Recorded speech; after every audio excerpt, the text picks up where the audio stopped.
불과 10년 전과 비교해보더라도 외국에서의 한국이라는 나라는 확실히 많이 알려지게 되었고 인식도 좋아지고 있습니다.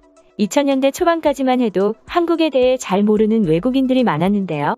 그저 아시아의 작은 나라 중 하나로 생각하거나 공산주의인 북한과 국경을 맞대고 있는 위험한 나라라고 생각하기도 했었죠. 하지만 우리나라의 기업들과 세계적인 스타들로 인해 세계 곳곳에 한국의 영향이 미치고 있어 현재는 개발도상국의 오지 마을에서도 한국이라는 나라에 대해 알고 있을 정도입니다. 뒤늦게 한국에 대해 알게 된 외국인들은 한국의 발전된 문화와 높은 시민의식에 충격을 받기도 했는데요.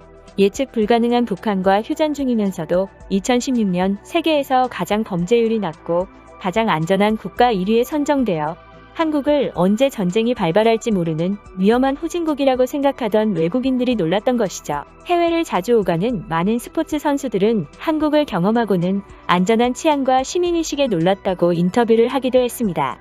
브라질의 축구 선수인 레오나르도 선수는 포포투즈와의 인터뷰에서 한국 생활을 할 때 새벽에 술을 마시고 있는데 아이들이 자유롭게 밤길을 오고 가는 걸 보고 경악할 수밖에 없었다며 한국의 좋은 점을 치안으로 꼽았었고, 또 다른 브라질 출신의 축구 선수인 안드레 루이스 선수 또한 한국에선 새벽 2시에 편의점에 가도 안전하다. 브라질에서는 상상할 수 없는 일이어서 한국에 쭉 있으면서 브라질은 여행 삼아 가고 싶다라고 말하기도 했죠. 실제 우리나라는 만취 상태이더라도 비교적 안전하게 밤길을 걸어 다닐 수 있을 정도로 치안이 좋은 몇 안 되는 나라들 중 하나인데요. 치안이 불안정한 외국에서는 대도시라고 해도 술에 취해 밤거리를 돌아다녔다가는 최소 빈털터리에 최악의 경우 목숨까지 잃는 경우가 다반사인 반면 치안이 좋은 우리나라는 취객이 범죄를 당하기보다는 홀로 인적이 드문 곳에 쓰러져 저체온증이나 교통사고로 변을 당하는 경우가 대부분이죠.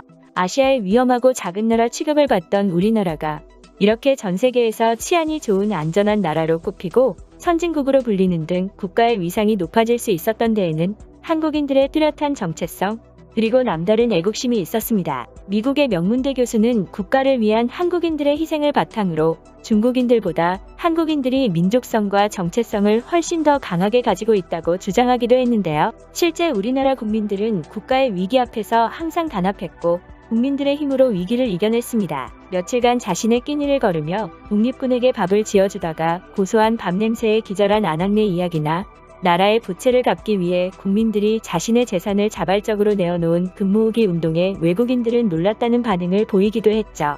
이외에도 한국인들의 애국심으로 인해 한국에서 소매치기가 없어졌다는 믿거나 말거나인 일화도 유명한데요. 현재 우리나라는 외국에 비해 소매치기 같은 범죄가 거의 없지만 80년대까지만 해도 소매치기 조직이 수두룩해서 길거리나 버스에서 소매치기를 당하진 않을까 걱정할 정도로 치안이 불안정했습니다. 심지어 한국의 소매치기는 조직을 통해 고도의 도제식 훈련을 거쳐 만들어졌기 때문에 전문성이 남달랐는데요. 외국의 소매치기는 주로 가방이나 휴대폰 낚아채기, 취객털이, 뒷주머니 지갑배기 등 혼잡한 곳에서 경계가 허술한 틈을 타 물건을 슬쩍 훔치는 생계형 범죄 수준이지만 우리나라의 경우에는 면도칼로 안주머니를 째는 안창따기, 바람잡이가 동전을 일부러 떨어뜨려 여성을 놀래키고 놀란 여성이 고개를 숙이는 순간 목걸이를 훔치는 굴레따기 등 10개가량의 기술별로 전문적인 조직이 2개에서 5개까지 존재하기도 했었습니다.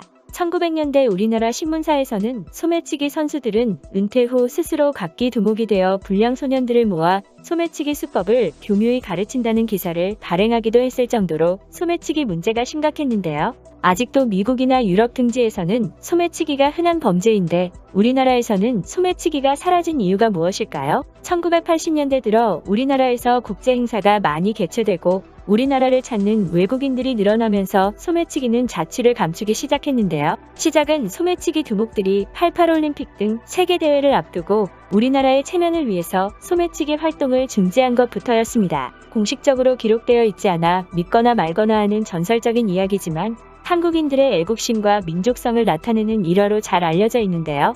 이야기는 88올림픽을 앞두고 외국인들에게 비춰질 한국의 모습을 의식한 정부가 거리를 가꾸는 동시에 범죄를 뿌리 뽑기 위해 나서면서 시작됩니다. 정부가 한창 범죄자 소탕에 열을 올릴 때쯤 마침 전국 소매치기 조직의 두목과 부두목급의 인사들이 한강 고수부지 앞에서 모인다는 첩보가 입수되었는데요. 형사들은 올림픽을 앞두고 소매치기들이 무슨 꿍꿍이를 꾸미는 것인지 촉각을 곤두세웠습니다. 하지만 황당하게도 소매치기 두목들은 범죄 모의가 아니라 나라의 체면을 위해 당분간 소매치기를 중단하자는 결의대회를 열어 형사들을 놀라게 만들었는데요.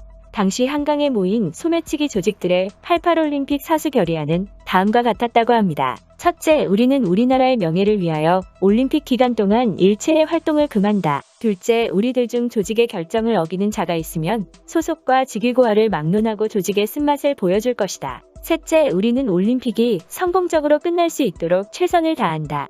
범죄자들조차 애국심과 정체성을 지녔다는 것을 알 수 있는 이러한 이야기를 통해 우리나라 국민들이 외국인들에게 한국의 좋은 모습을 보이기 위해 얼마나 노력했을지 짐작해 볼 수 있는데요. 이외에도 우리나라 정부는 1986년 서울 아시안게임과 1988년 서울 올림픽을 통해 우리나라에 대한 외국인들의 인식을 개선시키고 국가의 위상을 높이기 위해 119 구조대라는 소방 특수부대를 창설하여 외국인이 투숙하는 호텔 등의 대형 화재나 테러 공격 등에 대비했으며 경찰 시스템을 개편해 경찰에 신고 시 전국 어디에서든지 3분 이내에 경찰의 도움을 받을 수 있도록 만들었고 검찰청에서는 대형 조직폭력배 여럿을 와해시켰습니다. 올림픽 이후에는 흐름을 이어 소매치기에 대한 집중 단속도 들어갔는데요. 나라의 체면을 우려한 국민들의 신고와 경찰의 단속이 심해지면서 소매치기는 점차 사라져갔습니다. 2000년대 들어서는 CCTV와 블랙박스가 보급되고 카드 사용이 증가하면서 간간히 명맥을 유지하던 소매치기 조직들마저 사라졌고 현재는 배우고자 하는 사람이 없어 기술조차 끊겼는데요. 미국과 유럽 등지에서는 여전히 판치고 있는 소매치기가 우리나라에서는 찾아보기 힘든 이유는 나라의 위상을 높이고 싶었던 한국인들의 애국심이 일부나마 영향을 미친 것이었죠. 덕분에 현재 우리나라는 카페에서 짐을 놔두고 자리를 비워도 짐을 잃어버리지 않는 시민의식이 높은 나라가 되었는데요.